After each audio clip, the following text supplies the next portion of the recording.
आणि अशातच सत्ता वाटपाचा फॉर्म्युला आजच ठरण्याची शक्यता आहे। मंत्रिपदासाठी 21-12-11चा फॉर्म्युला ठरला असल्याची समजताय।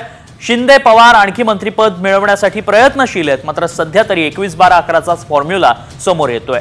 महायुती गृहमंत्रीपद कळीचा मुद्दा ठरणार असल्याचंही पाहायला मिळतंय। त्यामुळे गृहमंत्रीपद कोणाच्या हाती येतं, भाजप त्यावर अडू नये, शिंदे गटाची ही तीच आग्रही मागणी आहे। त्यामुळे गृहमंत्रीपद हा कळीचा मुद्दा ठरणार आहे।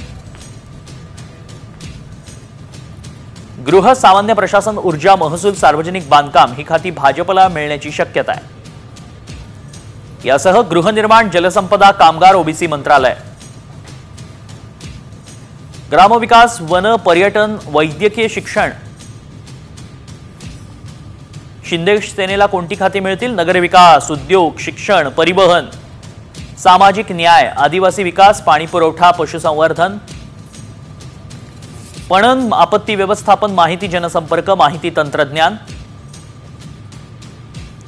अर्थ, सहकार, कृषी, अन्न औषध प्रशासन ही खाती राष्ट्रवादीला जाण्याची शक्यता आहे। मदत, पुनर्वसन, पर्यावरण, युवक कल्याण आणि क्रीडा, महिला आणि बालकल्याण,